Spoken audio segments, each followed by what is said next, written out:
નમસ્કાર વિદ્યાર્થી મિત્રો, હું દિલીપભાઈ ચાવડા આપ સર્વેનું રસાયણ વિજ્ઞાનના આ વિડિયો ક્લાસની અંદર હાર્દિક સ્વાગત કરું છું.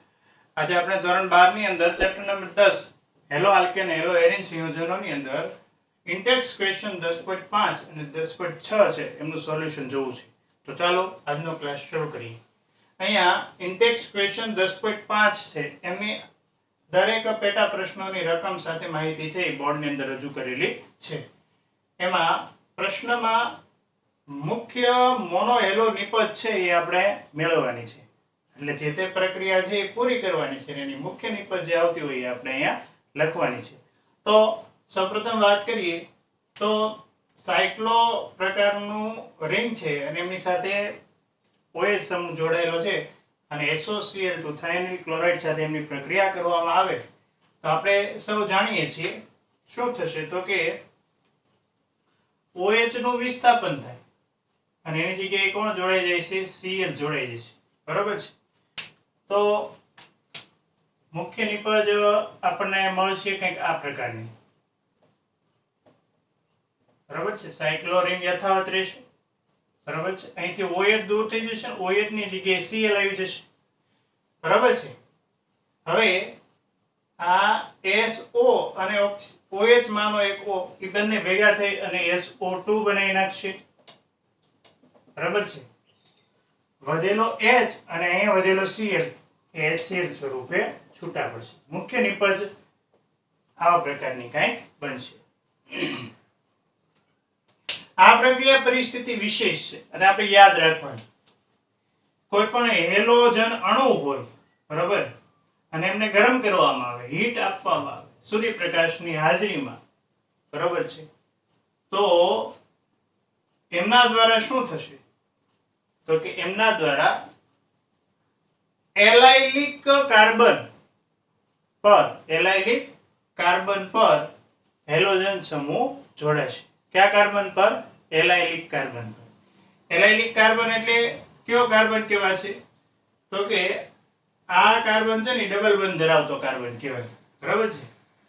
આ જે કાર્બન છે એમની તરત આવતો કાર્બન છે ને એમને એલાઇલિક કાર્બન કહેવાય. તો આ Br છે ક્યાં જોડાશે તો કે આ એલાઇલિક કાર્બન સાથે જોડાશે. ક્યાં જોડાશે? એલાઇલિક કાર્બન સાથે. જો આ પ્રશ્ન અને અહીંયા નીચે આપેલો પ્રશ્ન એ બંને સેમ છે. શું થાય તો કે અહીંયા આવા પ્રકારના સંયોજનો Br2 ગરમી સૂર્યપ્રકાશની હાજરીમાં એ પ્રક્રિયા પરિસ્થિતિઓ એટલે સૂર્યપ્રકાશની હાજરીમાં બ્રોમિન અણુ સાથે આવા સંયોજનોની પ્રક્રિયા કરવામાં આવે તો ગરમીના કારણે, બરાબર, હીટના કારણે અહીંયા જે હેલોજન સમૂહ છે એ એલાઇલિક કાર્બન સાથે જોડાશે. એલાઇલિક કાર્બન એટલે ડબલ બોન્ડ વાળો કાર્બન નહીં, પણ એ પછી આવતો તરતનો કાર્બન, બરાબર, એટલે એની પછીનો કાર્બન એમની સાથે જોડાશે. ટૂંકમાં આપણે એવું કહી શકીએ કે આ જે કાર્બન છે CH2 ત્યાંથી એક હાઇડ્રોજન દૂર થશે, વિસ્થાપિત થશે હાઇડ્રોજન, અને વિસ્થાપિત હાઇડ્રોજનની જગ્યાએ Br જોડાશે. બરાબર. તો આ પ્રકારની નિપજ, અહીંયા કોઈ રિએક્શન થશે ને NO2 સમૂહ સાથે, તો કંઈક આવી નિપજ બનશે.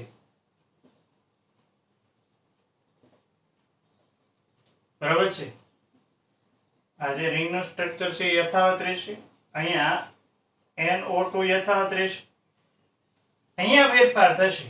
શું ફેરફાર થશે તો કે આ એલાઇલિક કાર્બન છે, આ સ્ટાર વાળો, ત્યાંથી એક હાઇડ્રોજન દૂર થશે, ત્યાં Br જોડાઈ જશે અને CH3 એમના રહેશે. બરાબર છે. આ ઉપરાંત બીજી નિપજ લખ્યું હોય તો અહીંથી દૂર થયેલો હાઇડ્રોજન અને વધેલો Br એ HBr સ્વરૂપે છૂટા પડતા હોય. મુખ્ય નિપજ આ બનશે. સેમ અહીંયા આપણે પ્રક્રિયા કરી નાખીએ તો તમે જોઈ શકો છો આ ડબલ બોન્ડ ધરાવતા બંને કાર્બન છે તો એમના એલાઇલિક કાર્બન થશે કે આ કાર્બન કે આ કાર્બન. બરાબર છે. આ કે અહીંયા ઉપર કે નીચે ડબલ બોન્ડ ધરાવતા કાર્બન થી તરત આવતો કાર્બન છે એલાઇલિક કાર્બન કહેવાય. તો Br કે અહીંયા જોડાશે ને કા ઉપર જોડાશે. આ પ્રક્રિયા સાથે સાથે આપણે લખી નાખીએ તો કંઈક આ પ્રમાણે જવાબ આવશે એમનો. ડબલ બોન્ડ યથાવત રહેશે, કાં તો Br અહીંયા જોડે, આપણે અહીંયા જોડે લખીએ. બરાબર છે. અહીંથી દૂર થયેલો હાઇડ્રોજન ને બીજો Br HBr સ્વરૂપે છૂટો પડતો થશે, આવી નિપજ મળે. ત્યાર પછીની આ જે પ્રક્રિયા છે બરાબર છે એ ફ્રિંકલ સ્ટેન પ્રક્રિયા છે. હેલોજન વિનિમય દ્વારા જે આલ્કાઇલ હેલાઇડ બનાવવાની પ્રક્રિયા આપણે ભણી અહીં 5મા નંબરની. તો શું થશે અહીંથી? તો કે અહીંથી Br દૂર થશે બરાબર છે. એ Br જે દૂર થશે વિસ્થાપિત થશે એમની જગ્યાએ કોણ જોડાઈ જશે? આયોડીન જોડાઈ જશે. તો આવા પ્રકારનું બંધારણ આપણને જોવા મળશે. CH3 CH2 અને I જોડાશે અને સોડિયમ સાથે જે આયોડીન જોડાયેલ હતો ત્યાંથી આયોડીન દૂર થઈ ગયો અને કોણ જોડાઈ જશે? Br જોડાઈ જશે, NaBr. બરાબર છે. આવી કંઈક નિપજ આપણને જોવા મળશે. અહીંયા વાત કરીએ તો HI હાઇડ્રોજન હેલાઇડ સાથેની પ્રક્રિયા છે. જો આ સોડિયમ આયોડાઇડ તો એક આપણે ખ્યાલ આવી જાવ છો કે ફ્રિંકલ સ્ટેન પ્રક્રિયા છે. પણ હાઇડ્રોજન હેલાઇડ સાથેની કોઈ હાઇડ્રોકાર્બનની પ્રક્રિયા હોય તો એના બે નિયમ લાગુ પડે. બરાબર છે. માર્કોનિકોવ અને પ્રતિમાર્કોનિકોવ. બરાબર. માર્કોનિકોવ અને એન્ટી માર્કોનિકોવ. માર્કોનિકોવ અને એન્ટી માર્કોનિકોવ, પ્રતિમાર્કોનિકોવ. પરંતુ અહીં પેરોક્સાઇડ સંયોજનની હાજરી નથી એટલે પ્રતિમાર્કોનિકોવ નિયમ લાગુ પાડવાની કોઈ જરૂરિયાત છે નહીં. તો અહીં ફરજિયાત એક જ નિયમ લાગુ પડે, માર્કોનિકોવ. માર્કોનિકોવનો નિયમ શું કહે છે? તો કે તમે જ્યારે અહીંયા ડબલ બોન્ડ તોડશો બરાબર છે, ડબલ બોન્ડ તૂટશે, આપણે ડબલ બોન્ડ તોડી નાખીએ.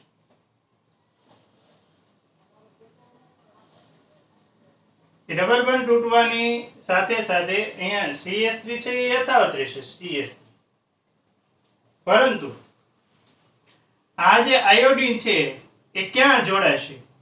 તો માર્કોનિકોવનો નિયમ હોય તો ડબલ બોન્ડ ધરાવતા બે કાર્બનને આપણે ધ્યાનમાં લેવાના. એ બે કાર્બન પૈકી જે કાર્બન સાથે ઓછા હાઇડ્રોજન હશે ત્યાં આયોડીન જોડાશે. તમે જો આ જે કાર્બન છે ને એમની સાથે બે બંધ અહીંયા, એક બંધ અહીંયા અને એક બંધ અહીંયા, એક પણ કાર્બન નથી. અને આ જે કાર્બન છે એમની સાથે એક બંધ અહીંયા અને બે બંધ અહીંયા, તો એક હાઇડ્રોજન અહીં કંઈક હશે. બરાબર, એક હાઇડ્રોજન હશે. તો અહીંયા એક હાઇડ્રોજન છે ને અહીં એક પણ નથી. તો જ્યાં ઓછા છે ત્યાં કોણ જોડાશે? જ્યાં હાઇડ્રોજન ઓછા છે ત્યાં આયોડીન જોડાશે એટલે અહીંયા આયોડીન જોડાશે. બરાબર છે. અને જે હાઇડ્રોજન વધુ છે ત્યાં હાઇડ્રોજન જોડાશે અને અહીં હાઇડ્રોજન જોડાય છે. બરાબર છે. આ પ્રકારનું બંધારણ છે આપણને જોવા મળશે. અને તમારા રેફરન્સ માટે આપણે કોનો નિયમ ઉપયોગ કર્યો? તો કે માર્કોનિકોવનો.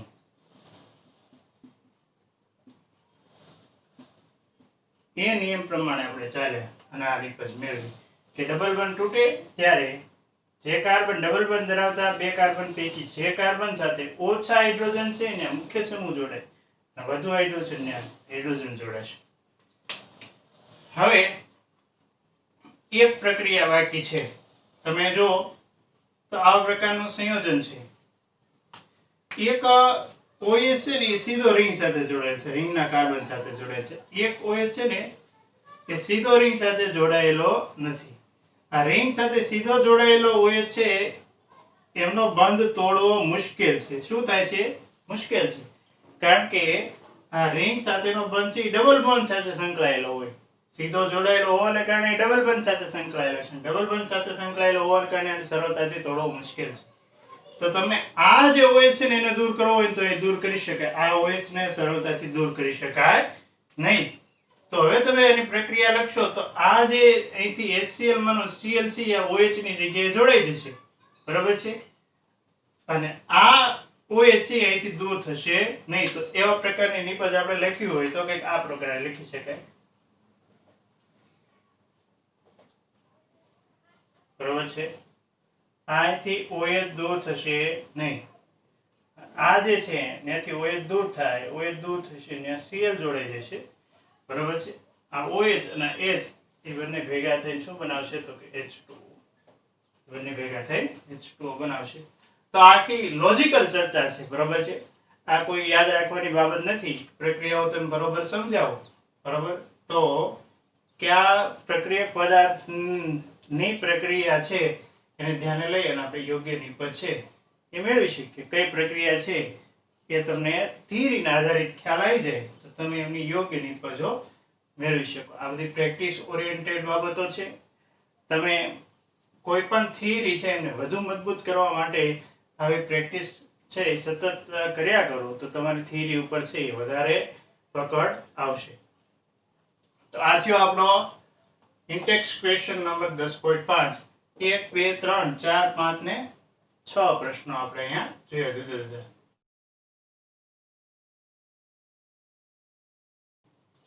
ત્યાર પછીનો ઇન્ટેક્સ ક્વેશ્ચન નંબર 10.6 બરાબર. અને ઉત્કલન બિંદુનો ચડતો ક્રમ લખવાનો છે. ઉત્કલન બિંદુનો ચડતો ક્રમ લખો બરાબર છે. અને એમાં કેટલાક બંધારણો આપેલા છે. પહેલો પ્રશ્ન જોઈએ તો એક છે બ્રોમોમિથેન,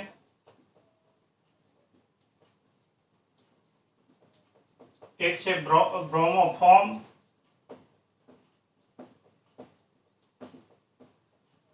બરાબર છે. ત્યાર પછી છે ક્લોરોમિથેન,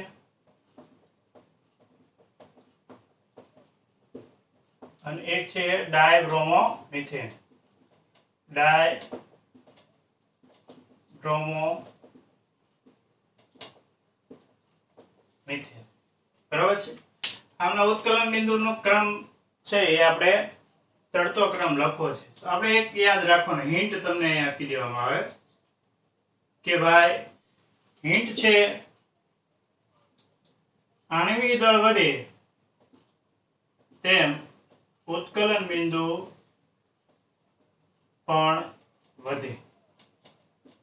બરાબર. આણ્વિક દળ વધે એમ ઉત્કલન બિંદુ પણ શું થશે? વધશે. અને સમઘટકીય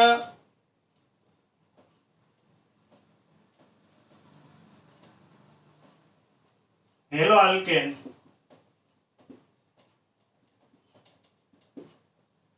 માં શાખા વધે તેમ ઉત્કલન બિંદુ ઘટે.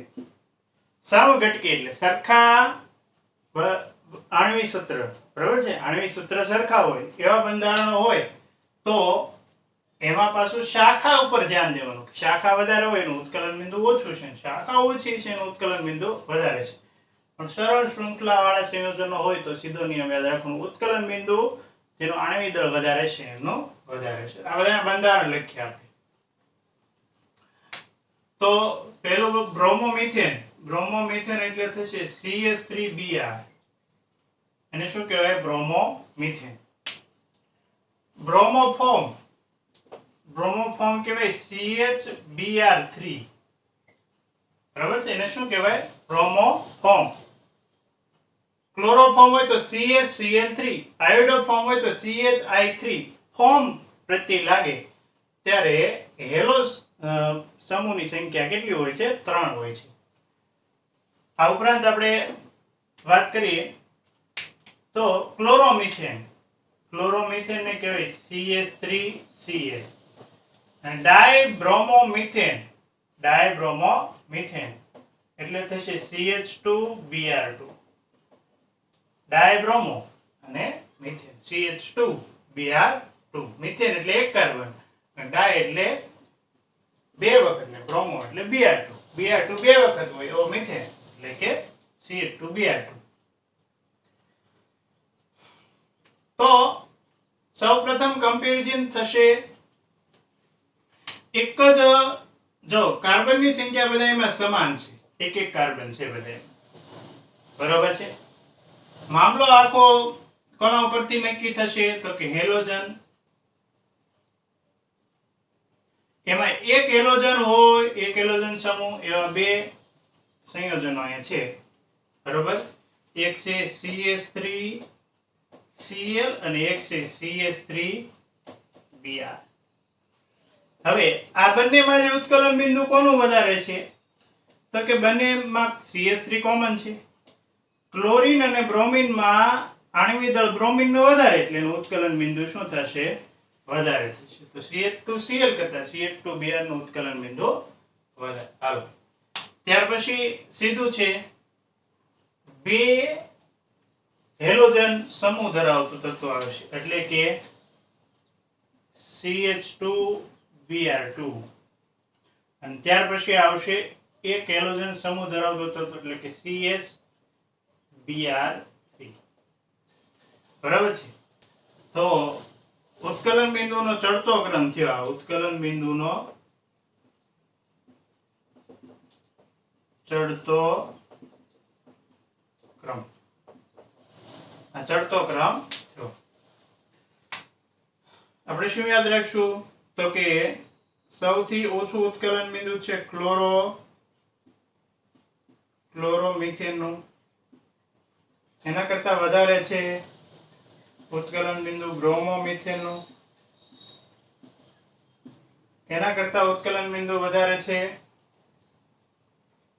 ડાય બ્રોમોમિથેન નું, અને સૌથી વધારે ઉત્કલન બિંદુ છે એ છે બરાબર છે બ્રોમોફોર્મ. કોનું છે તો કે બ્રોમોફોર્મ. આ છે ઉત્કલન બિંદુનો ચડતો ક્રમ. કયો ક્રમ રહેશે? ચડતો ક્રમ. સીધું યાદ રાખશો. આ લોજિક ઉપર કામ કર્યું આપણે કે ભાઈ આણ્વિક દળ વધે એમ ઉત્કલન બિંદુ વધે. તો ક્લોરોમિથેન કરતા બ્રોમોમિથેન નું ઉત્કલન બિંદુ વધારે છે, એની કરતા ડાયબ્રોમોમિથેન નું સૌથી વધારે બ્રોમોફોર્મ નું ઉત્કલન બિંદુ થશે. ચાલો ત્યાર પછીનો બીજો પ્રશ્ન છે, પેટા પ્રશ્ન બીજો. બરાબર. એમાં કયા કયા સંયોજનો છે તો કે 1 ક્લોરો પ્રોપેન. બીજું સંયોજન છે આઇસોપ્રોપાઇલ ક્લોરાઇડ. આઇસોપ્રોપાઇલ ક્લોરાઇડ. અને ત્રીજું સંયોજન છે 1 ક્લોરોબ્યુટેન. ત્રીજું સંયોજન છે 1 ક્લોરોબ્યુટેન. 1 ક્લોરોબ્યુટેન. આ બધા સંયોજનો છે એમનો ઉત્કલન બિંદુનો ક્રમ આપણે લખવો છે. કયો ક્રમ લખવો છે તો કે ઉત્કલન બિંદુનો ચડતો ક્રમ. સૌપ્રથમ આપણે બધાના બંધારણો લખીએ તો 1 ક્લોરોપ્રોપેન એટલે કે પ્રોપાઇલ શૃંખલા હોય CH3 CH2 CH2, એમના પહેલા કાર્બન ઉપર ક્લોરો સમૂહ જોડાયેલો છે. બરાબર છે. પ્રોપાઇલ શૃંખલાના પહેલા કાર્બન ઉપર શું જોડાયેલ છે? ક્લોરો સમૂહ. ત્યાર પછી આપણે લખીએ આઇસો પ્રોપાઇલ. આઇસો કોને કહેવાય? CH સાથે બે CH3 જોડાયેલા હોય ને કહેવાય આઇસો. આ થયું આઇસો. આઇસોપ્રોપાઇલ. આ બંધારણ શું થયું? આઇસોપ્રોપાઇલ. આઇસોપ્રોપાઇલ સાથે ક્લોરીન જોડાયેલ છે. અને ત્યાર પછી થયું 1 ક્લોરોબ્યુટેન. 1 ક્લોરોબ્યુટેન એટલે કે બ્યુટાઇલ શૃંખલા છે. CH3 CH2 CH2 CH2, એમના પહેલા કાર્બન ઉપર ક્લોરો સમૂહ જોડાયેલ છે. કયો સમૂહ જોડાયેલ છે? ક્લોરો. આ 1 2 3 4 એ રીતે નંબર આપો. તો અહીંયા આપણે બે નિયમ યાદ રાખશું એક સાથે કે ભાઈ આણ્વિક દળ વધારે હોય અને ઉત્કલન બિંદુ વધારે હોય, અને શાખા સમઘટકીય સંયોજનો હોય, સમઘટકીય બંધારણ ધરાવતા સંયોજનો હોય તો શાખા વધારે એનું ઉત્કલન બિંદુ વધારે થશે. તો તમારે પહેલા જોવાનું કે સમઘટકીય બંધારણો કયા કયા છે. તો આમાં 3 કાર્બન છે અને એક Cl છે. આમાં પણ 3 કાર્બન છે. જો 1 2 3 કાર્બન, એક Cl. આ બંને સમઘટકીય બંધારણો થશે. બરોબર છે. પહેલું અને બીજું કેવા થશે? સમઘટકીય બંધારણ. તો સમઘટકીય બંધારણો માટે આપણે શું કહી શકીએ? શાખા વધારે હોય એનું ઉત્કલન બિંદુ ઓછું થશે. તો તમે અહીંયા બંનેના બંધારણ દોરશો. અહીંયા જો આ જે Cl જે કાર્બન સાથે જોડાયેલ છે એની સાથે બે શાખા છે. કેટલી શાખા છે? બે શાખા. એટલે આ બે શાખા છે એ બીજા નંબરના બંધારણમાં વધારે છે. શાખા વધારે છે એટલે એનું ઉત્કલન બિંદુ ઓછું હશે. બરાબર છે.